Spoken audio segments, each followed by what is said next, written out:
المسجد الحرام إلى المسجد الأقصى الذي باركنا حوله لنريه من آياتنا إنه هو السميع البصير۔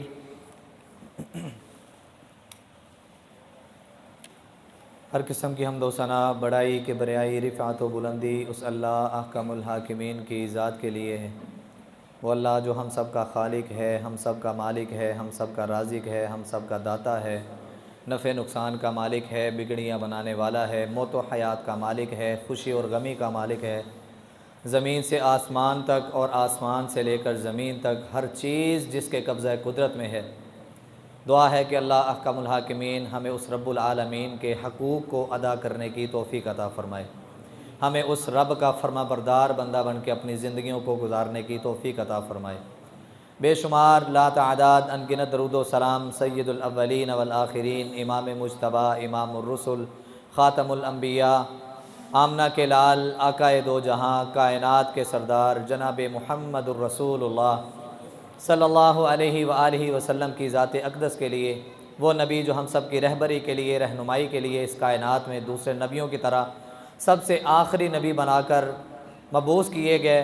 دعا ہے کہ اللہ احکم الحاکمین میرے سمیت تمام سامعین کو رسول اللہ صلی اللہ علیہ وسلم کا سچا مطیع اور سچا فرما بردار بنائے، اور آقا علیہ السلام کی دی ہوئی تعلیمات، آقا علیہ السلام کا سکھلایا ہوا دین، نبی علیہ السلام کا بیان کیا ہوا اسلام، اس پر ہمیں اپنی زندگیوں کو گزارنے کی اور اپنی زندگیوں کو اور اپنی آخرتوں کو پر رونق بنانے کی ہم سب کو توفیق عطا فرمائے۔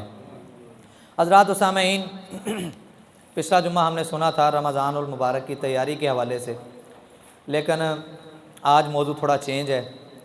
2-4 بھائی اور 1-2 بہنوں کا اصرار تھا کہ شب معراج کے حوالے سے آج تک ہم نے باتیں سنی ہیں، اس میں سچ کیا ہے، اس میں جھوٹ کیا ہے، شب معراج میں کیا کیا ہوا تھا، نبی علیہ السلام کا سفر کیسا تھا، کیسے ابتدا ہوئی، وہ ساری باتیں جو ہم آج اپنے ارد گرد سنتے ہیں ان کے متعلق بھی بیان کیجئے، تاکہ ہمارے ذہنوں میں جو طرح طرح کے اشکالات ہیں، یا ہم کسی پر بہتان لگاتے ہیں، یا ہم کسی کو کسی کام سے منع کرتے ہیں، کسی کام سے روکتے ہیں کہ یار نہیں یہ کام نہیں کرنا، تو اس کے لیے ہمارے پاس کوئی دلیل تو ہونی چاہیے۔ وہ ساری باتیں بھی بیان کریں کہ جو آج ہم ارد گرد سے سنتے ہیں اور ان کو ہم اپنے دین کا حصہ تصور کرتے ہوئے، ان کو نیک عمل سمجھتے ہوئے، ان کو نیکی کا کام سمجھتے ہوئے، بہت زیادہ اجر و ثواب والا عمل سمجھتے ہوئے اس کو کرتے ہیں، ان کے متعلق بھی ذرا بیان کر دیں۔ تو اس موقع اور مناسبت کے لحاظ سے میں نے آج اس موضوع کا انتخاب کیا ہے کہ جس میں رسول اللہ صلی اللہ علیہ وآلہ وسلم کی اسرا اور معراج، یعنی کہ آقا علیہ السلام کی سیر جو آسمان والے رب نے کروائی، اور اس سیر میں رسول اللہ صلی اللہ علیہ وسلم نے کیا کیا دیکھا، وہ ساری باتیں انشاءاللہ ہم سماعت کریں گے۔ آپ احباب توجہ کریں گے، انشاءاللہ بات سمجھ آئے گی۔ آسمان والے رب نے قرآن مجید کا 15واں پارہ اور 15ویں پارے کی پہلی آیت، سبحان الذی اسری بعبدہ، پاک ہے وہ ذات، یہاں پہ سبحان کا لفظ جو بولا گیا ہے نا، یہ اس نوعیت کا بولا گیا ہے کہ وہ رب اتنی قدرت والا ہے، وہ رب اتنے کمالات کا مالک ہے، وہ رب اتنی طاقتیں رکھتا ہے کہ وہ جو چاہے جس وقت چاہے کرنے پر قدرت رکھتا ہے، اس کو کسی کا ڈر نہیں، اس کو کسی کا خوف نہیں، کسی بڑے سے بڑے طاقتور کی بھی طاقت اس کی طاقت کے سامنے زیرو ہے، ذرہ برابر بھی کوئی اہمیت نہیں رکھتی۔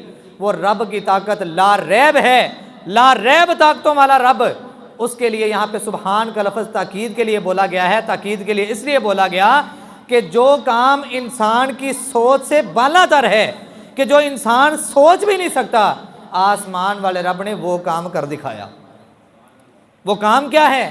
سبحان الذی اسری، پاک ہے وہ ذات کہ جس نے سیر کروائی، اور اسرا سے مراد مفسرین نے جو سفر لیا ہے وہ بیت اللہ سے لے کر بیت المقدس تک کا سفر ہے۔ حضرات، آسمان والے رب نے قرآن کی زینت ان آیتوں کو بنایا میری اور آپ کی رہنمائی کے لیے، اشکالات کو دور کرنے کے لیے، پر افسوس ہے آج ہم نے کلمہ تو پڑھا ہے، آج ہم نے 4-5 نمازیں تو پڑھی ہیں، آج ہم نے صدقہ و زکوٰۃ تو کیا ہے، چھوٹے موٹے نیکی کے کام تو کیے ہیں، پر افسوس ہے یہ کتاب جس کو ہم قرآن مجید کہتے ہیں، جو میری اور آپ کی ہدایت کے لیے اللہ نے بھیجی تھی، میری اور آپ کی ہدایت کے لیے جو کافی تھی، میری اور آپ کی ہدایت کا جو سرچشمہ تھی، ہم نے آج اس کو، اللہ ہم سب کو معاف فرمائے، ہم نے اس کو پسے پشت ڈال دیا۔ ہم نے خوبصورت غلاف کے اندر اس کو لپیٹ کے اپنی دکان میں سب سے اوپر والی الماری میں رکھ دیا، صبح کو شٹر آن کیا، شٹر کھولا، دکان اوپن کی، اس قرآن مجید کو پکڑا، چوما آنکھوں سے لگایا، منہ سے لگایا، اور پھر وہیں پہ رکھ دیا، اور ذہن نے اس بات کو تسلیم کر لیا کہ میں نے اس قرآن کا حق ادا کر دیا ہے۔ حضرات، قرآن کا حق ایسے ادا نہیں ہوتا۔ قرآن کولو قرار کے لیے نہیں آیا، قرآن قسمیں کھانے کے لیے نہیں آیا۔ آج لڑائیاں ہوتی ہیں تو بیچ میں اس قرآن کو لایا جاتا، قرآن بھی قسمیں، میرے کو قرآن اٹھا لا ہے، میں قرآن چکن واسطے تیار ہوں۔ کیوں جی؟ یہ ساری باتیں ہم اپنے معاشرے میں دیکھتے اور سنتے ہیں، جبکہ حدیث بتاتی ہے، محمد الرسول اللہ صلی اللہ علیہ وسلم بیان کرتے ہیں کہ اللہ کی قسم کے علاوہ کسی کی قسم کھانا کبیرہ گناہوں میں سے گناہ ہے۔ اللہ کی ذات کے علاوہ پہلی بات یہ ہے کہ انسان خاموش رہے، اور اگر اس کو کہیں قسم کھانی بھی پڑ جاتی ہے، قسم اٹھانے کا موقع بن جاتا ہے، قسم کی نوعیت آ جاتی ہے، تو وہ قسم کس کی اٹھائے گا؟ قرآن دی قسم، تینوں تیری ماں دی قسم، تینوں تیرے پیو دی قسم، بھیڑا بھراواں دی قسم۔ یہ اللہ کے ساتھ شرک کرنے والا معاملہ ہے۔ اللہ احکم الحاکمین ہم سب کو محفوظ فرمائے۔ تو آسمان والے رب نے یہ کتاب دی ہے، اس کو پڑھیں، اس کو ترجمے کے ساتھ، تفسیر کے ساتھ اس کا مطالعہ کریں۔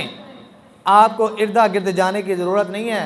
محمد الرسول اللہ صلی اللہ علیہ وسلم نے جاتے جاتے فرمایا تھا، اے میرے صحابہ، ترکت فیکم امرین لن تضلوا ما تمسکتم بہما کتاب اللہ و سنت رسولی۔ اے میرے صحابہ، اے میری امت کے لوگوں، قیامت تک کے آنے والے لوگوں کے لیے جنہوں نے نبی صلی اللہ علیہ وسلم کا کلمہ پڑھا ہے، ان کے لیے محمد الرسول اللہ صلی اللہ علیہ وسلم کا یہ فرمان ہے کہ میں تمہارے اندر دو چیزیں چھوڑ کے جا رہا ہوں، لن تضلوا ما تمسکتم بہما، جب تک ان دو چیزوں کو تم تھام کے رکھو گے، تمہاری زندگی جب تک ان دو چیزوں پر گزر رہی ہوگی، تمہارا عمل، تمہارا اخلاق، تمہارا کردار، تمہاری زندگی جب تک ان دو چیزوں پر گامزن ہوگی، لن تضلوا، تم کبھی گمراہ نہیں ہو سکتے۔ گارنٹی کون دے رہے ہیں؟ محمد الرسول اللہ صلی اللہ علیہ وسلم۔ وہ دو چیزیں جن پر زندگی گزارے انسان تو کبھی گمراہ نہ ہو، نبوت والی زبان نے گارنٹی دی۔ وہ دو چیزیں آخر ہے کون سی؟ کتاب اللہ و سنت رسولی، ایک اللہ کی کتاب جس کو ہم قرآن مجید کہتے ہیں، اور دوسرا محمد الرسول اللہ صلی اللہ علیہ وسلم کا قول فعل عمل، یعنی کہ آقا علیہ السلام کی پوری زندگی، نبی علیہ السلام کے فرامین، آقا علیہ السلام کی احادیث، نبی علیہ السلام کے صحابہ نے جو آقا علیہ السلام کے ایک ایک عمل کو نوٹ کر کے احادیث کی شکل میں میرے اور آپ تک پہنچایا۔ ان دو چیزوں سے مراد کتاب، اللہ کی کلام، اللہ کا قرآن، اور دوسرا محمد الرسول اللہ صلی اللہ علیہ وسلم کا فرمان ہے۔ حضرات، ہم نے ان دو چیزوں پر اپنی زندگی گزارنی ہے، ان دو چیزوں پر آپ زندگی گزاریں۔ اس کے بعد آپ کو کوئی اہل سنت والجماعت کہے، آپ کو کوئی دیوبندی کہے، آپ کو کوئی وہابی کہے، آپ کو جو مرضی تانا دیتا رہے، آپ کی زندگی میں یہ دو چیزوں کا ہونا لازمی ہے اگر کامیاب ہونا ہے تو۔ کامیاب ہونا ہے تو، اگر اس کلمے کا حق ادا کرنا ہے تو، اگر کل قیامت کو محمد الرسول اللہ صلی اللہ علیہ وآلہ وسلم کے پرچم کے نیچے جمع ہونا ہے تو، اگر نبی علیہ السلام کی رفاقت میں، آقا علیہ السلام کی صحبت میں جنت میں جانے کا ارادہ ہے، تو پھر ان دو چیزوں کو اپنی زندگی میں شامل کرنا ہوگا۔ لوگ کیا کہتے ہیں، لوگ کیا کہیں گے، اس کی پرواہ کرنے کی آپ کو ضرورت نہیں ہے۔ جب آپ کتاب پہ اور نبی علیہ السلام کے فرمان پر اپنی زندگی گزارنا شروع کر دیں گے، آپ کی حفاظتیں اللہ کرے گا۔ سبحان الذی اسری بعبدی۔ حضرات، اس آیت کے اندر بہت سارے اشکالات دور ہو رہے ہیں۔ ہم سارے کلمہ پڑھنے والے، نمازیں پڑھنے والے، مساجد کو آباد کرنے والے، قرآن کی تلاوت کرنے والے، حضرات میں کون ہوں، میں کس مسلک سے تعلق رکھتا ہوں، آپ کون ہیں، کس مسلک سے تعلق رکھتے ہیں، تھوڑی دیر کے لیے اس بات کو الگ کر کے رکھ دیں۔ اگر مسئلے کو سمجھنا ہے تو، اگر بات کو سمجھنا ہے تو، میں اللہ کی قسم اٹھا کے کہتا ہوں، ہم نے پچھلے کئی جمعے سنے، میرے ذہن میں کبھی یہ بات نہیں ہوتی کہ میں آپ لوگوں کی دل آزاری کروں، لیکن نبی علیہ السلام کا فرمان ہے، قُلِ الْحَقَّ وَلَوْ كَانَ مُرًّا، سچی بات پہنچانا تمہارے اوپر لازم ہے، بے شک کسی کو کڑوی لگے۔ کڑوی بات لگانا مقصود نہیں، مقصود یہ ہے کہ میں اپنی اصلاح کرنے کے ساتھ ساتھ آپ لوگوں کی بھی اصلاح کر دوں، کیونکہ نبی علیہ الصلوۃ والسلام کی وراثت اللہ نے مجھے عطا کی ہے۔ وہ وراثت کیا ہے؟ العلماء ورثۃ الانبیاء، دین کا طالب علم ہوں، حقیر سا، فقیر سا، گناہ گار سا، اللہ نے یہ شرف عطا کیا ہے۔ میرے والدین کی محنتیں ہیں، اس رب کا کرم ہے، اس رب کا فضل ہے کہ جس نے اس مقام پر پہنچایا ہے اور محمد الرسول اللہ صلی اللہ علیہ وسلم کے مصلی اور منبر کا وارث بنایا، اور اس کا وارث ہونے کے ناطے میرا حق ہے اور فرض ہے کہ حقائق کو آپ کے سامنے بیان کروں۔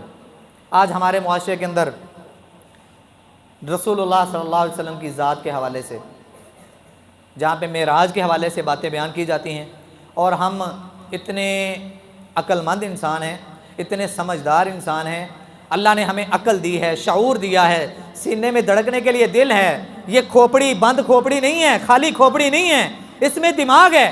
ہم نے بازار سے جوتی لینے کے لیے جانا ہو تو کتنی دکانیں پھرتے ہیں، پسند نہیں آ رہی، ریٹ مناسب نہیں ہو رہا، ایک چیز جو میرے دل و دماغ کو نہیں لگ رہی، میں اس کو پسند کرنے کے لیے، اپنے دل اور دماغ کو تسکین دینے کے لیے، اپنی خوشی کو مد نظر رکھنے کے لیے میں کئی دکانوں کے چکر لگا لیتا ہوں، کئی جگہ پھر لیتا ہوں، کئی بازاروں کے راؤنڈ لگ جاتے ہیں۔ یار دین ہی اللہ معاف کرے اتنا لاوارث ہو گیا کہ ہم نے جو سنا اسی کو دین کا حصہ بنا لیا، جو پڑھا جو سنا کیا وہی حق ہے؟ کبھی ہم نے اس کے بارے میں غور ہی نہیں کیا۔ ہم نے اپنے گھر کا ساز و سامان لینا ہو، کچن کا سامان لینا ہو، سبزی لینی ہو، حضرات بڑا غور و فکر کرتے ہیں، کہیں اس میں کیڑا تو نہیں ہے، کہیں یہ پرانی تو نہیں ہے، کہیں یہ باسی تو نہیں ہے، طرح طرح کے سوالات ہمارے ہوتے ہیں، اور دین کے بارے میں ہم آ کے اندھے بن کے بیٹھ جاتے ہیں اور فوراً سے کہتے ہیں ہاں جی بس یہی ہے۔ حضرات یا ایھا الذین آمنوا ان جاءکم فاسق بنبأ فتبینوا، قرآن نے یہ اصول دیا ہے، تمہارے پاس اگر کوئی خبر آتی ہے تو اس کی تحقیق کرو۔ تحقیق میں نہیں کروں گا، آپ نہیں کریں گے تو کون کرے گا؟ میں اپنے گھر کا ذمہ دار، آپ اپنے گھر کے ذمہ دار، مولوی کون ہوتا ہے؟ محمد الرسول اللہ صلی اللہ علیہ وسلم کے فرامین بیان کیے جاتے ہیں، اور ہم نے کبھی سوال نہیں کیا کہ حضرت مولانا صاحب، مفتی صاحب، بڑے ادب سے، بڑے احترام سے آپ ان سے سوال کر سکتے ہیں کہ آپ نے یہ جو ابھی مسئلہ بیان کیا ہے یہ مجھے ذرا بتا دیں کہ قرآن کی کون سی آیت ہے، قرآن کی کون سی صورت ہے، قرآن کا کون سا پارہ ہے۔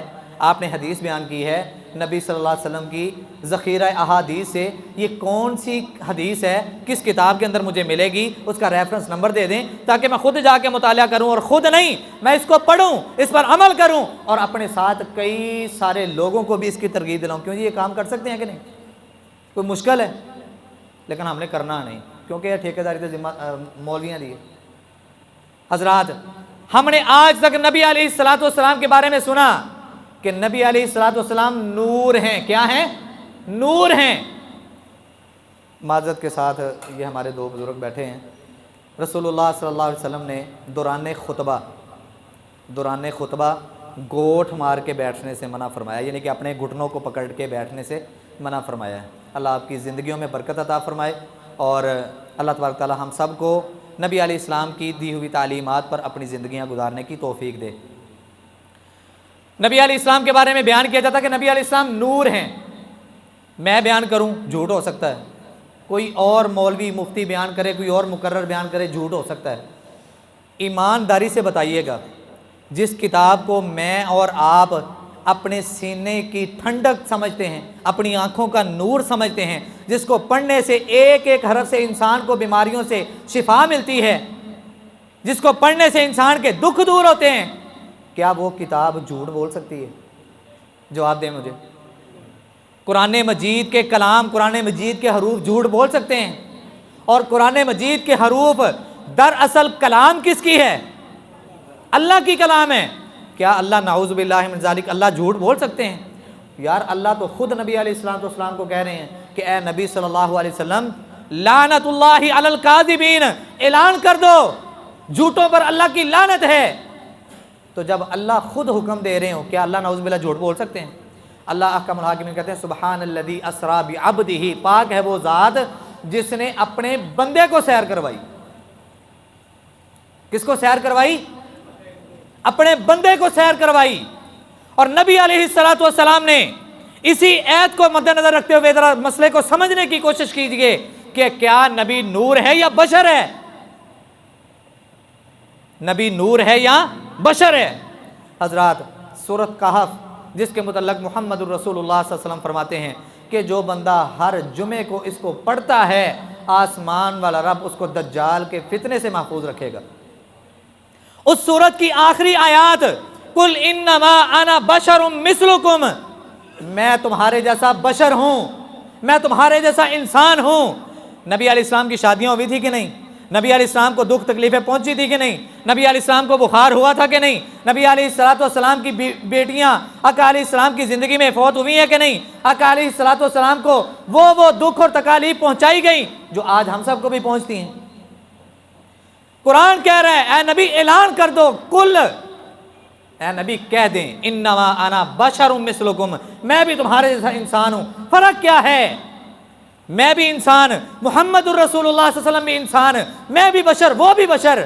حضرات اللہ نے کچھ فرق رکھا ہے، اللہ نے فرق رکھا ہے، وہ فرق پہچاننے کی ضرورت ہے۔ آج اس بات کے پیچھے اپنی زندگیوں کو ضائع کرنے کی ضرورت نہیں جس کا آپ کو کوئی فائدہ ہی نہیں ہونے والا۔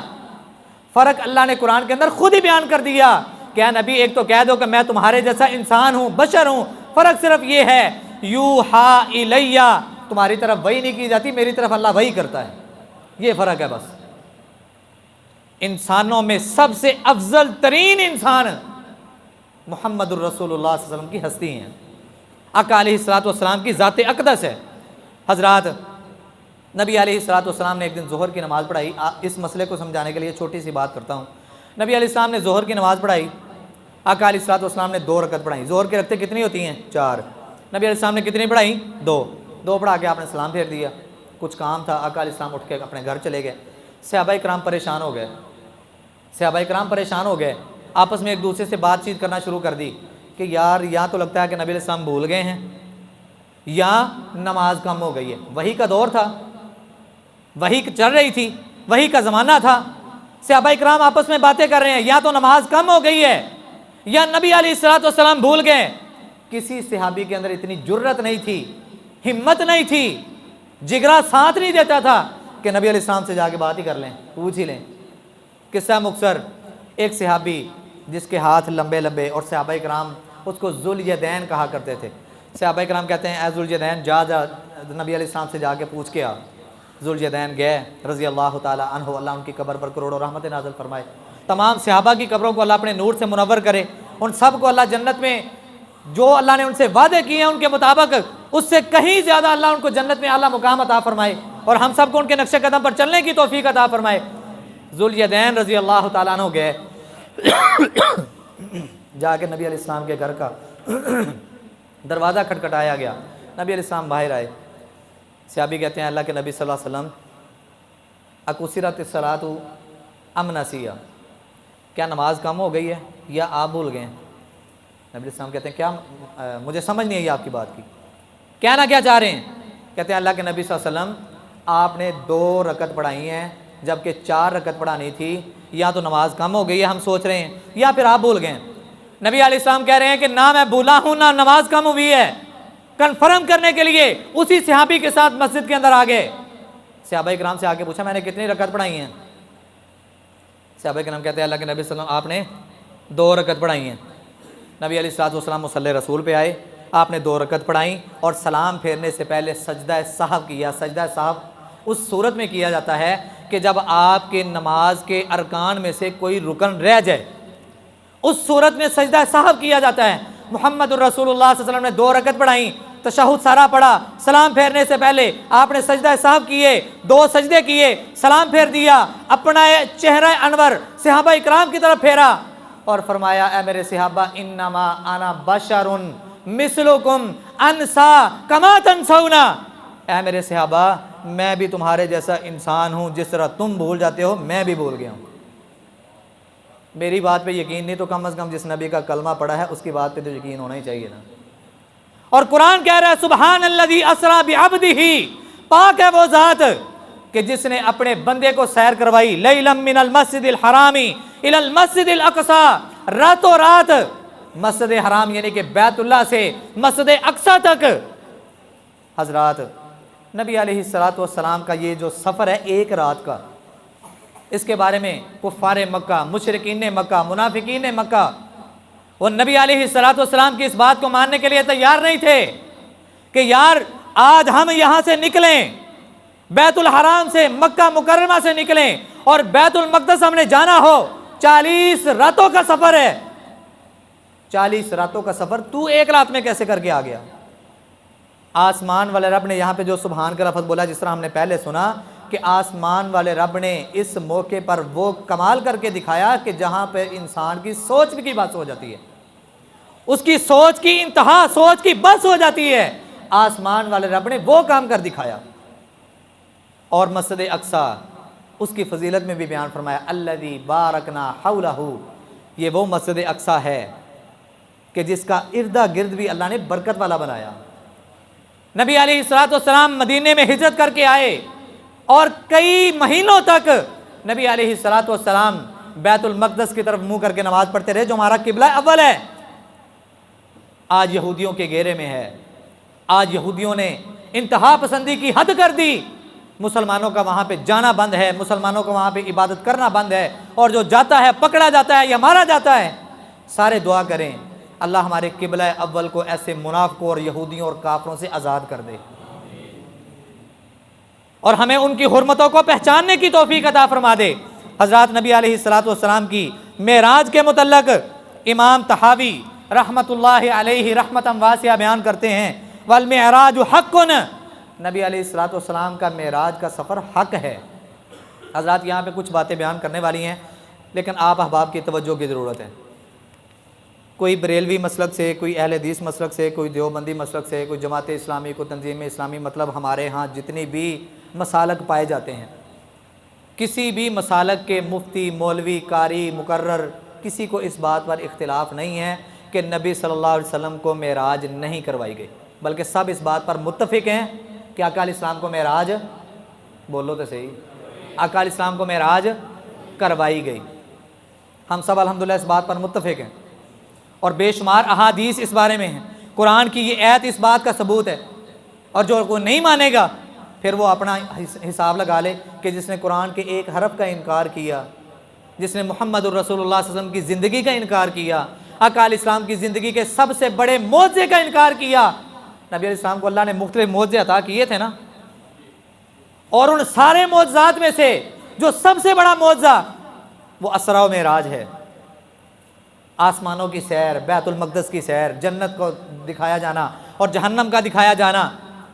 یہ معراج یہ نبی علیہ السلام کے تمام معجزوں میں سے سب سے بڑا معجزہ ہے۔ حضرات وقد اسری بالنبی صلی اللہ علیہ وسلم وعرج بشخصہ فی الیقظۃ الی السماء، نبی علیہ السلام کو یہ جو معراج کروائی گئی، ہمارے ہاں ایک بات اور بھی مشہور ہے کہ نبی علیہ السلام سوئے ہوئے تھے اور سوتے سوتے نبی علیہ السلام کو یہ معراج کروائی گئی، جبکہ محمد الرسول اللہ صلی اللہ علیہ وسلم خود بیان کرتے ہیں۔ کون بیان کر رہے ہیں؟ میرے اور آپ کے پیر و مرشد، میرے اور آپ کے نبی، اس کائنات کے آخری نبی جن کے بعد نبوت بند کر دی گئی، جن کے سینہ اطہر پر رب نے قرآن اتارا، جن کی نبوت والی زبان سے پیارا پیارا کلام صحابہ اکرام نے سماعت کیا، جو ہر رمضان جبرائیل علیہ السلام کے قرآن کا دور کرتے رہے، اور جب نبی علیہ السلام کی زندگی کا آخری سال تھا، آخری رمضان تھا، اس سال نبی علیہ السلام نے جبرائیل علیہ السلام کے ساتھ 2 مرتبہ دور کیا۔ حضرات وہ نبی خود بیان کر رہے ہیں کہ میں سویا ہوا تھا اور مجھے جگایا گیا، نیند کا غلبہ تھا، میری آنکھیں بند ہو رہی تھیں، لیکن مجھے بیت الحرام، بیت اللہ میں، مکہ کی سرزمین جہاں پہ اللہ کا گھر ہے، حتیم ہے نا وہاں پہ، حتیم، مجھے وہاں پہ لٹایا گیا، نیند کا غلبہ تھا، نیند کا غلبہ تھا، اور ہلکی ہلکی آنکھیں میری کھلی ہیں۔ کون بیان کر رہے ہیں؟ کوئی مولوی کی بات نہیں کر رہا، جس کے لیے ہم کہتے ہیں نا جس کے لیے کائنات بنائی گئی، اگر وہ نہ ہوتا تو کائنات نہ ہوتی، میں اس نبی کی بات کر رہا ہوں، اس محمد الرسول اللہ صلی اللہ علیہ وسلم کے کلمات آپ کے سامنے شیئر کر رہا ہوں، ذکر کر رہا ہوں۔ نبی علیہ السلام فرماتے ہیں جیسے بندہ ایک کچی نیند میں نہیں ہوتا، یعنی کہ اس کو کچھ پتہ لگ بھی رہا ہوتا ہے، کچھ پتہ نہیں بھی لگ رہا ہوتا، اس طرح کی کیفیت میں لیٹا ہوا ہوں، اور میرے سینے سے لے کے زیر ناف کے بالوں تک اس حصے کو چیرا گیا، اس حصے کو چیرا گیا۔ یہ چیرنے والے کون ہیں؟